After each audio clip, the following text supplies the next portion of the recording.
سامنے پڑھی گئی تھی. بابوں کے یقین و توکل کی یہ پہلی حدیث ہے.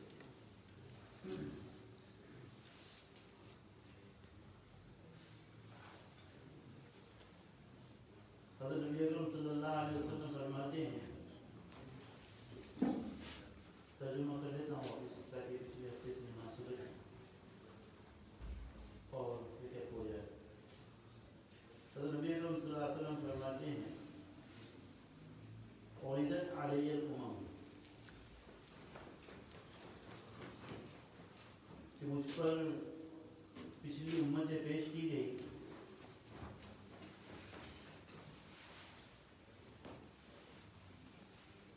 تو میں نے دیکھا کہ فرأیت النبی ومعہ رغیت. بعض نبی ایسے تھے کہ جن کے ساتھ بالکل چھوٹی سی جماعت تھی, یعنی جب ان کو نبی بنا کر بھیجا گیا تو ان کے ہاتھ پر اسلام قبول کرنے والے, ان کی دعوت کو قبول کرنے والے, ان کے ماننے والے بہت کم لوگ تھے. والنبی ومعہ رجل ورجلان, اور بعض نبی ایسے بھی تھے کہ جن کے ساتھ ایک یا دو آدمی تھے, ایک یا دو آدمی تھے.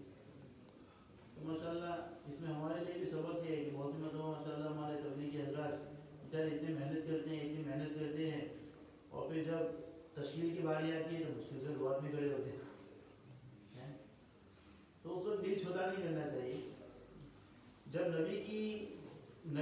نبی تو مستجاب ہوتا ہے, نبی جواب الکریم ہوتا ہے, نبی کی باتوں میں تاثیر ہوتی ہے.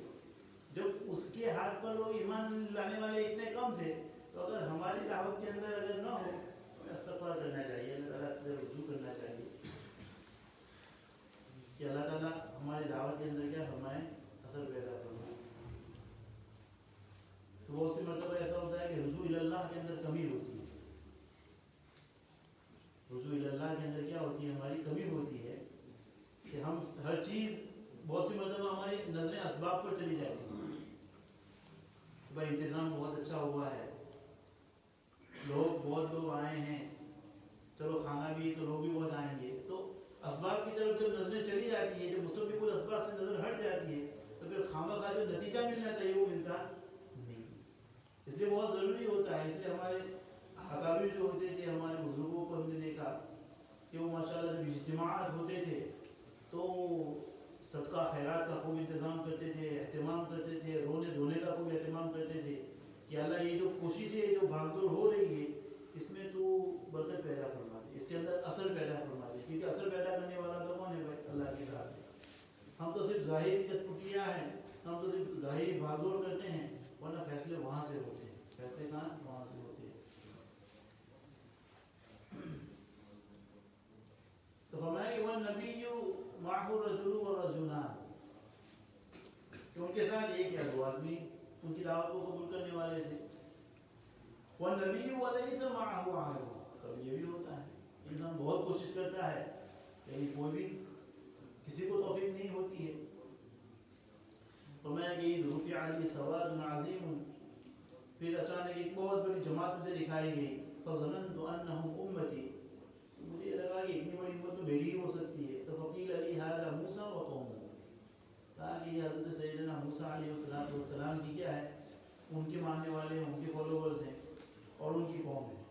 اچھا, تو ولکن انظر الی الافق فنظرت فاذا سواد عظیم, تو کہا کہ اس طرف دیکھو, تو مجھے دکھایا گیا کہ ایک بہت بڑی جماعت آ گئی ہے. اتنی بڑی جماعت, ایسا لگ رہا ہے کہ وہ آسمان کو ٹچ کر رہی ہے. جیسے ہمیں انسان بعض مرتبہ, بہت سی مرتبہ سمندر کو دیکھتا ہے, ایسا لگتا ہے کہ اس کا اینڈنگ کہاں ہو رہا ہے, کلاؤڈ میں ہو رہا ہے, کلاؤڈ اس کے ساتھ مل رہے ہیں. تو میں دیکھ رہا ہوں کہ جتنی میری نظر جا رہی ہے تو بہت سارے لوگ نظر آ رہے ہیں. ایسا لگ رہا ہے کہ سوال عظیم, سوال جیسے سیاہی کو کہتے ہیں, جب بہت سارے سب جمع ہو جاتے ہیں تو ایسا لگتا ہے کہ سب کالا کالا لگ رہا ہے اس کے اوپر. تو ہماری بہت اس کے جمع غفیر کی طرف, بہت بڑی جماعت کی طرف اشارہ ہے اس کے اندر. فقیل علی انظر الی الافق الاخر, پتا کہ صرف اس طرف بھی دیکھو.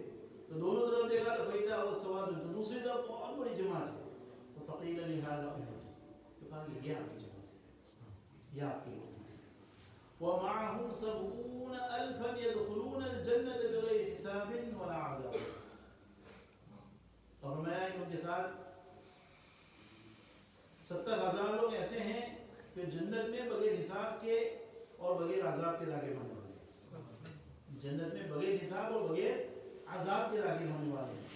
اور میں نے بتایا تھا کہ حافظ ابن حجر نے یہاں پر نقل کیا ہے کہ ہر وہ لوگ جو 70,000 بغیر حساب اور بغیر عذاب کے جنت میں داخل ہو کے ہر ایک کے ساتھ دوسرے 70,000 ہر ایک کے ساتھ دوسرے 70,000 یہ کیا کریں گے اس کے اندر داخل ہوں گے.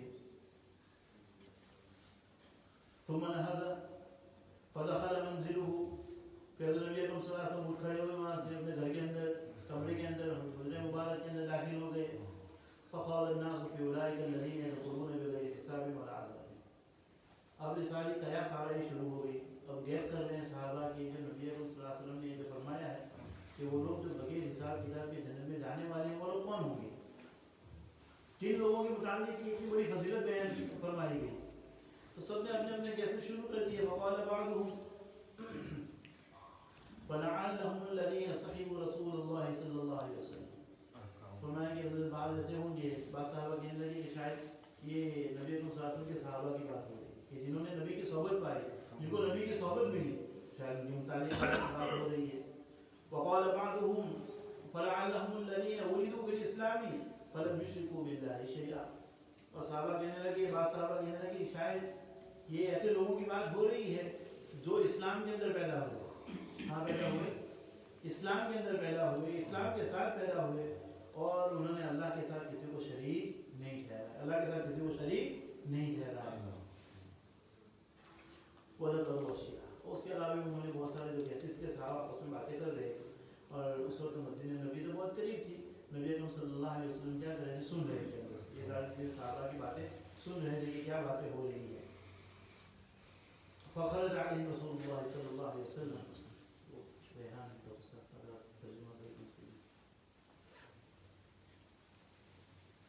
فخرج رسول اللہ صلی اللہ علیہ وسلم. چنانچہ نبی اکرم صلی اللہ علیہ وسلم ساری باتیں سن رہے تھے باہر نکلے علیہ الصلوۃ والسلام.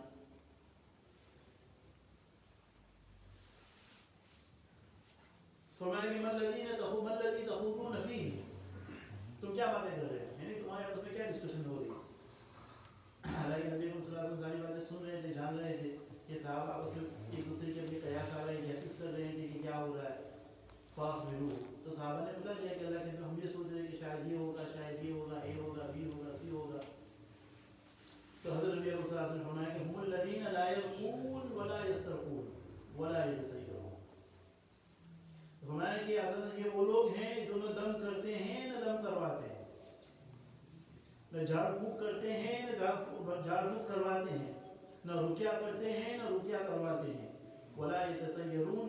اور فرمایا کہ بے امید اور بدشگونی نہیں لیتے یہ لوگ بدشگونی نہیں لیتے. وعلی ربہم یتوکلون. اور اپنے رب پر کامل توکل کرنے والے لوگ.